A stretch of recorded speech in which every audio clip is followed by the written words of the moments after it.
I visit hell, an absolutely terrible place of darkness and despair. The following descriptions of my death experience are without a doubt the most significant to me. Though I saw wondrous things, experienced the amazing abilities of the spirit body, and viewed future world events, the singular, life-changing event in all of this was the time I spent in a place we on earth commonly refer to as hell. Total darkness and overwhelming sounds. In a moment, I once again changed locations. This time, I was transported to a place of near total darkness with shades of gray and black. Several things hit me all at once, and the total impact of it was almost ferocious in its intensity. All of my newly discovered senses were bombarded with a heavy, overwhelming fear. The first impression was that I had been in a world of extremely bright, penetrating light and now found myself surrounded by almost complete darkness. But it was more and much worse than mere darkness. It was an oppressive physical weight that I could feel pressing upon all of my body. The cries around me were something I felt with my whole being rather than just heard. They were awful and reached into my core, filling me with a sense of fear and horror.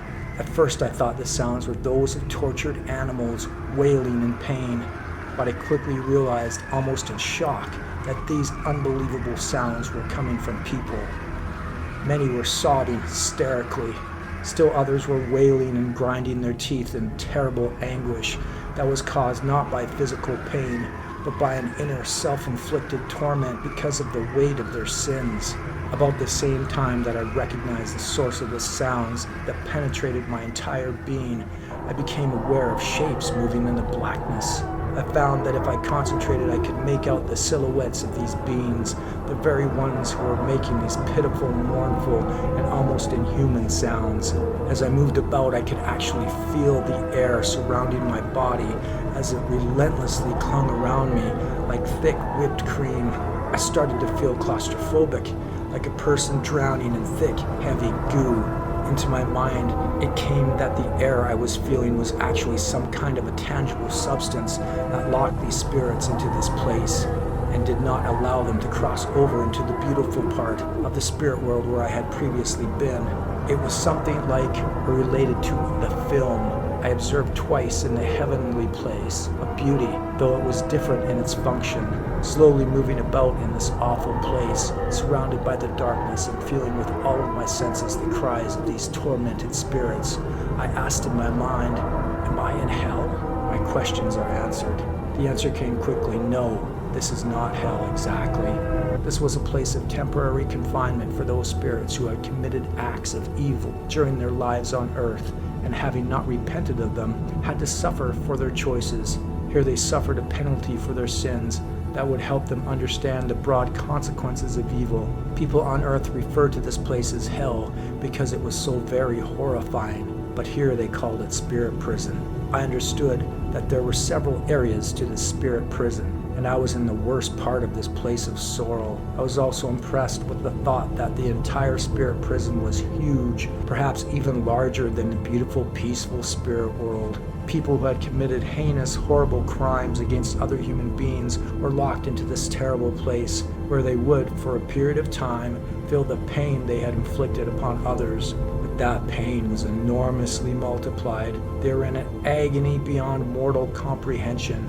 I also understood that many of those held there were still filled with the hate and anger that had consumed them while upon the earth. I was somehow permitted to feel a small part of their emotions, the desires to murder, inflict pain, and destroy that they felt in their earth lives had remained with them, but they were now prevented from committing those acts because of their spirit nature.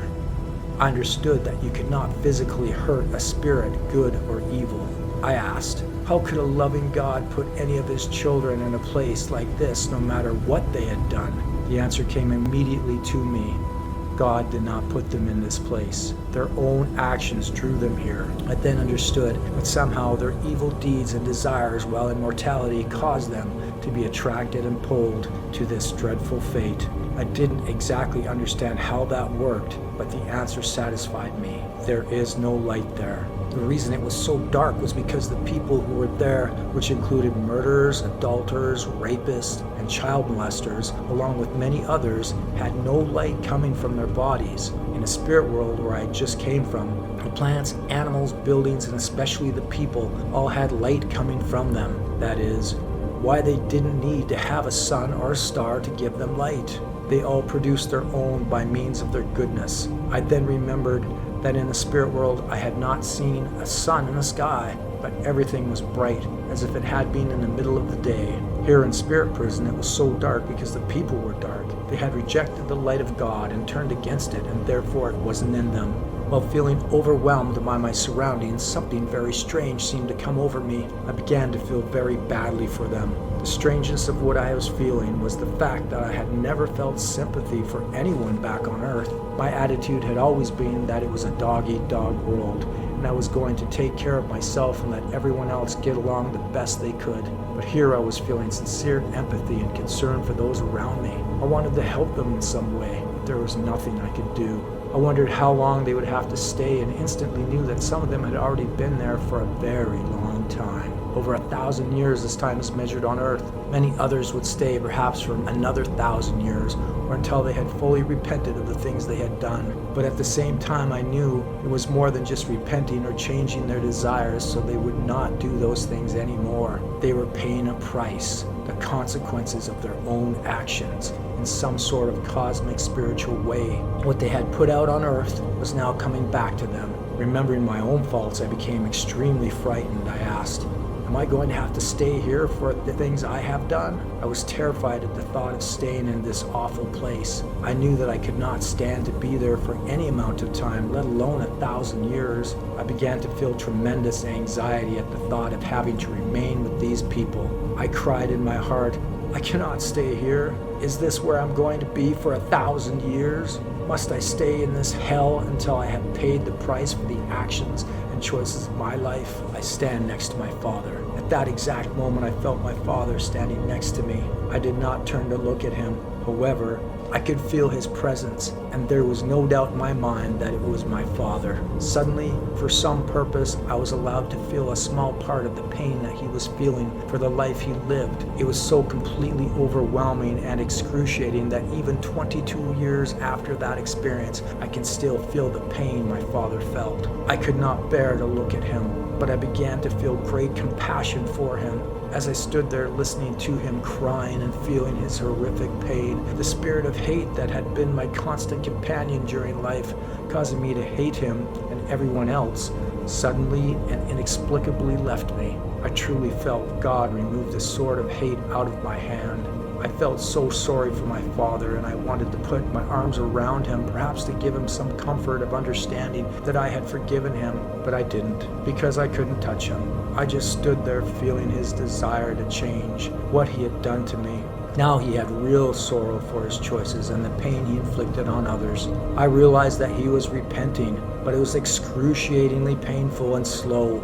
It would take a very long time. Once again, I realized that we not only feel the pain of what we have personally done in our lives, but we also feel the pain that we have inflicted upon others from their perspective. The unspeakable regret and torment these spirits were suffering was because of this ability to feel what others feel. Many times, we feel justified in taking revenge on those who hurt us by cheating us in business, personal relationships, or otherwise. We want assurance that they understand how much they have wronged us. The time will come when they will have a perfect knowledge of how we were affected by what they did. It is our responsibility to forgive them and let natural processes be the teacher. Also, we do not have the ability to accurately judge another's motives. We need to allow God to make those judgments. Somehow, I then knew that I was going to return to mortality, and at that moment, the thought of going back into my clay body and the miserable life I had led sounded pretty good. Anything to get out of this horrible place. Even the trials of life were better than where I was. Wow, definitely not a place I would like to visit. Next up, coming soon, we have Sarah Visits the World of Spirits, beautiful beyond description. Hope you'll tune in for that. You guys take care.